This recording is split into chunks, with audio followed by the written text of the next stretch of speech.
तो आइए कक्षा 9 के सभी विद्यार्थी, आप सभी का हिंदी क्लास में स्वागत है। देखिए, अभी तक आप लोगों को पिछले सप्ताह में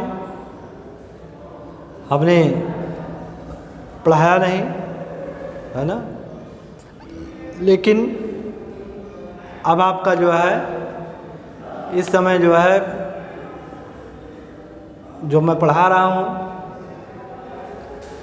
यानी कक्षा 9 में आप लोगों को हिंदी पद्य में जो पढ़ाया गया है, उसके बाद अब आपको हम हिंदी गद्य, फिर से हिंदी गद्य में पढ़ाने चल रहे हैं।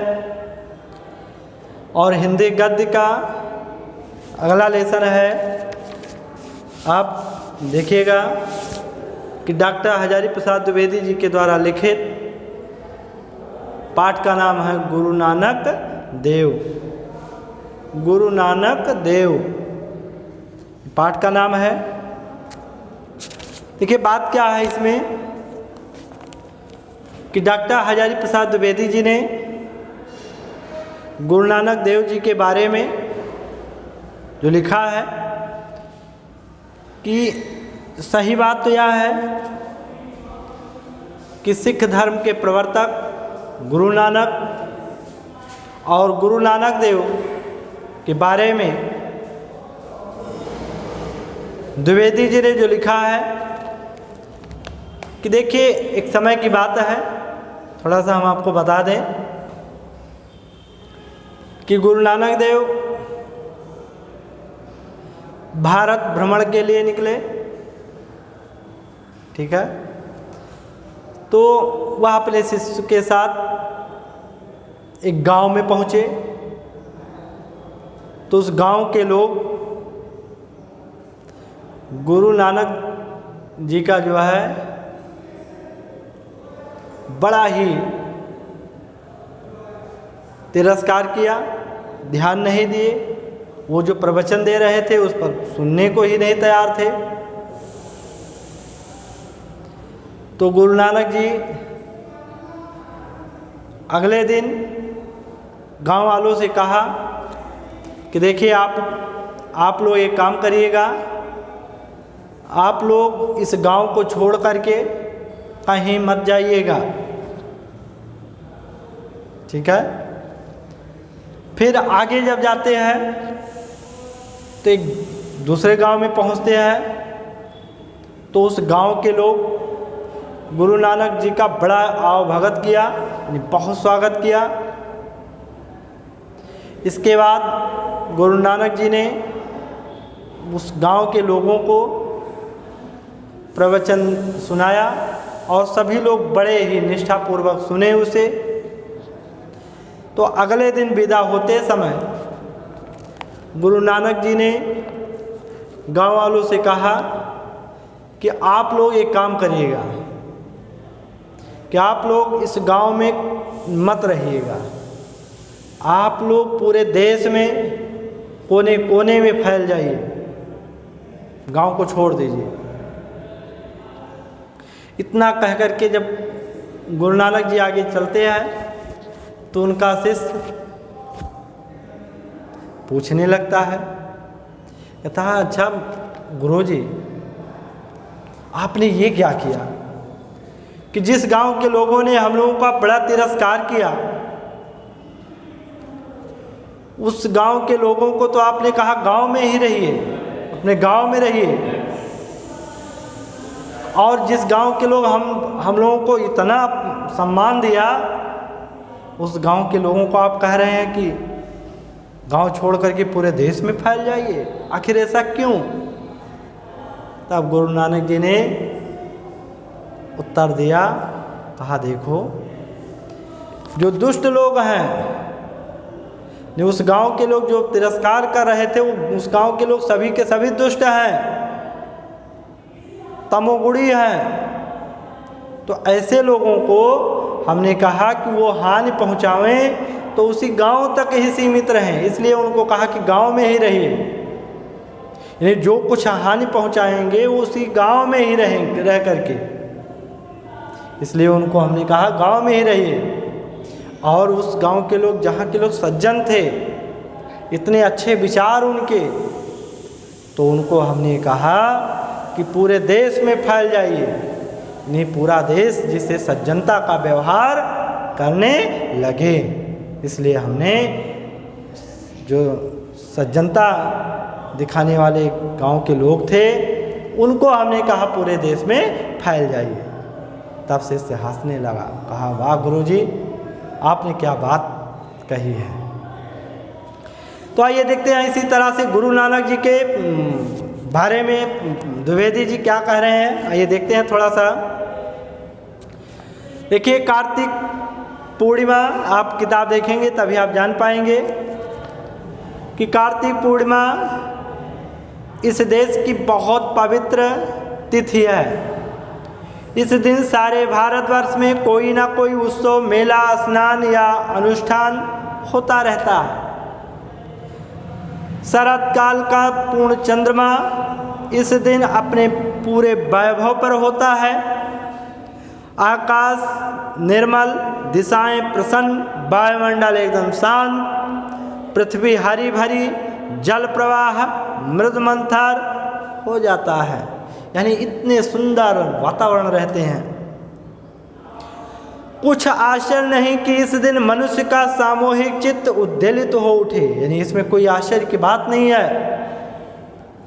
इसी दिन महान गुरु नानक देव के आविर्भाव का उत्सव मनाया जाता है। यानी गुरु नानक देव जी के जन्म का उत्सव मनाया जाता है।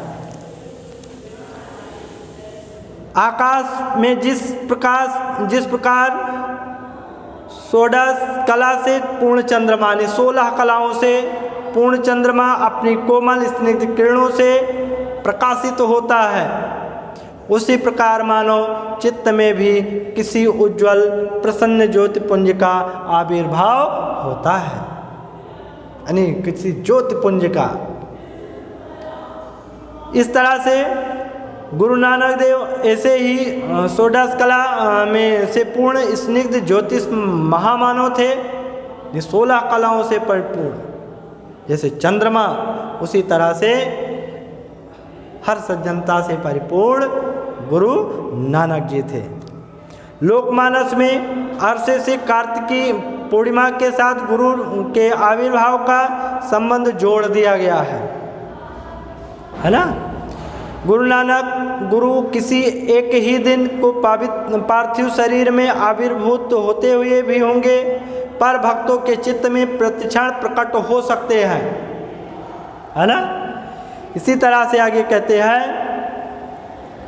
कि अधिक महत्व मिलना चाहिए, आध्यात्मिक दृष्टि से इनको महत्व मिलना चाहिए। इतिहास के पंडित गुरु के पार्थिव शरीर के आविर्भाव के विषय में वाद विवाद करते रहे हैं। इस देश का सामूहिक मानव चित्त उतना महत्व नहीं देता है। यानी इस तरह से लेखक जो है पूरी बातें बता रहे हैं कि गुरु नानक जी के कैसे कैसे क्या बातें रही हैं। लिखा आगे कहते हैं कि गुरु जिस किसी भी शुभ क्षण में चित्त में आविर्भूत हो जाए तो वही क्षण उत्सव का है, समझ लीजिए। वही क्षण उल्लसित कर देने के लिए पर्याप्त है। नौ नौ भवस जयमान, यानी गुरु तुम प्रक्षण चित्त भूमि में आविर्भूत होकर नित्य नवीन हो रहे हो। हजारों वर्षों से शरद काल की यह सर्वाधिक प्रसन्न तिथि प्रभा मंडित पूर्ण चंद्र के साथ उतनी ही मीठी ज्योति के धनी महामानव का स्मरण कराती रही है। इस चंद्रमा के साथ महामानवों का संबंध जोड़ने में इस देश का समिष्ट चित्त आह्लाद अनुभव करता है, तो हम रामचंद्र, कृष्णचंद्र आदि कहकर इसी आह्लाद को प्रकट करते हैं, प्रसन्नता को प्रकट करते हैं। गुरु नानक देव के साथ इस पूर्ण चंद्र का संबंध जोड़ना भारतीय जनता के मानस के अनुकूल है। आज वह अपना आह्लाद प्रकट करती है। यानी भारत अपनी प्रसन्नता को व्यक्त करता है। गुरु नानक देव का आविर्भाव यानी गुरु नानक देव का जन्म आज से लगभग 500 वर्ष पूर्व हुआ था। भारतवर्ष की मिट्टी में युग के अनुरूप महापुरुषों को जन्म देने का अद्भुत गुण है। आज से 500 वर्ष पहले का देश अनेक कुसंस्कारों में उलझा हुआ था। तो जातियों, संप्रदायों, धर्मों और संकीर्ण कुलाभिमानों से वह खंड विच्छिन्न हो गया था। देश में नए धर्म के आगंतुकों के कारण एक ऐसी समस्या उठ खड़ी हुई थी जो इस देश के हजारों वर्षों के लंबे इतिहास से अपरिचित थी। ऐसे ही दुर्घट काल में इस देश की मिट्टी ने ऐसे अनेक महापुरुषों को उत्पन्न किया, है ना।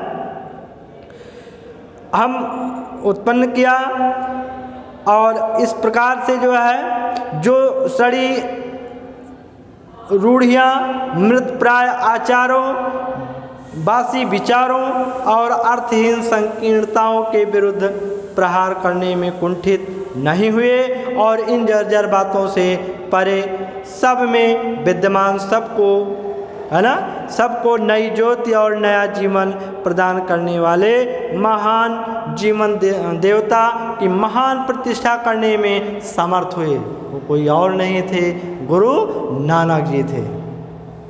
इन संतों की ज्योतिष मंडली में गुरु नानक देव ऐसे ही संत हैं जो शरद काल में पूर्णचंद्र की तरह एकदम स्निग्ध है।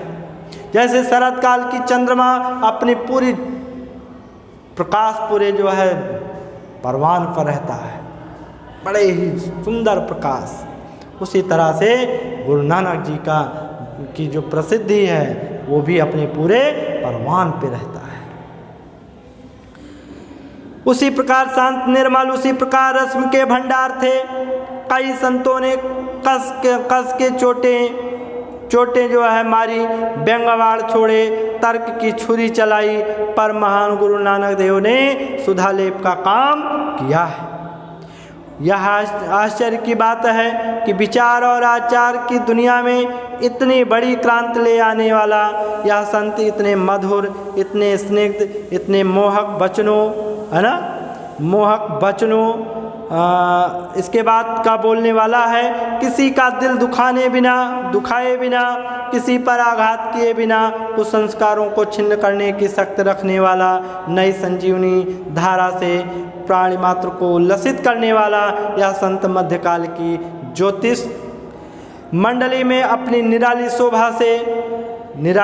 शोभा से शरद पूर्णिमा के पूर्णचंद्र की तरह प्रकाशमान है, ज्योतिषमान है। आज उसकी याद आए बिना नहीं रह सकती। वह सब प्रकार से लोकोत्तर ज्योति से भेदता है। मुमूर्ष प्राणधारा को अमृत का भांड उड़ेल कर प्रभावशील बनाता है। वह भेदों में अभेद देखता है, नानत्व में एक का संधान बताता है। वह सब प्रकार से निराला है। इस कार्तिक पूर्णिमा को अनायास उसके चरणों में नत हो जाने की इच्छा रहती है ना। लिखा आगे इसी तरह से कहते हैं कि गुरु नानक ने प्रेम का संदेश दिया है। गुरु नानक ने प्रेम का संदेश दिया है। उनका कथन था कि ईश्वर नाम के सम्मुख जात और कुल के बंधन निरर्थक हैं, क्योंकि मनुष्य जीवन का जो चरम प्राप्तव्य है वह स्वयं प्रेम रूप है। प्रेम ही उसका स्वभाव है, प्रेम ही उसका साधन है। अरे ओ मुग्ध मनुष्य, सच्ची प्रीति से ही तेरा मान अभिमान नष्ट होगा। तेरी छोटाई की सीमा समाप्त होगी। परम मंगलमय शिव तुझे प्राप्त होगा। उसी सच्चे प्रेम की साधना तेरे जीवन का परम लक्ष्य है। बाह्य आडंबरों को तू धर्म समझ रहा है, मूल संस्कारों को तू आस्था मानता है। नहीं प्यारे, यह सब धर्म नहीं है। देखा, यह समझाते हुए कह रहे हैं कि धर्म तो स्वयं रूप हो करके भगवान के रूप में तेरे भीतर विराजमान है। हर इंसान के अंदर भगवान विराजमान है, यानी परमात्मा का ही अंश क्या है, आपकी आत्मा है। उसी अगम अगोचर प्रभु की शरण पकड़ क्या पड़ा है, क्या इन छोटे अहंकारों में ये मुक्ति के नहीं बंधन के हेतु हैं। उनका मत था कि विश्व का परित्याग कर संन्यास लेना ईश्वर की दृष्टि में आवश्यक नहीं है। उसके लिए तो धार्मिक संन्यास तथा भक्त व गृहस्थी सभी समान हैं। उन्होंने मृत्यु पर्यंत हिंदू मुसलमान के तीव्र मतभेदों को दूर करने की सफल चेष्टा की। इनके शिष्यों में हिंदू व मुसलमान दोनों ही थे। इनके अनुयायी बाद में सिख कहलाए और उन्होंने उनके सिद्धांतों को ग्रंथ साहब में संग्रहित कर दिया। तो ये इस तरह से जो है गुरु नानक जी के बारे में बातें चल रही है। वास्तव में गुरु नानक देव जो है ऐसे सज्जनता का व्यवहार करने वाले कि जिससे पूरे वो चाहते थे कि पूरे देश में सज्जनता का व्यवहार हो, लोगों के अंदर कि जो अहंकार हैं वो दूर हो, मतभेद हैं वो दूर हो। ये गुरु नानक जी के विचार थे। हमने आपको पहले इसके बारे में बताया भी है ना। तो इसी तरह से कुछ आपको जो है करना है। फिर अगले दिन जब आपको हम और पढ़ाएंगे तो फिर और क्वेश्चन देंगे। आज का वीडियो यहीं तक, फिर अगले दिन हम आपसे मिलेंगे, है ना। ठीक है, अब अगले दिन फिर मिलेंगे। ओके, थैंक यू, धन्यवाद।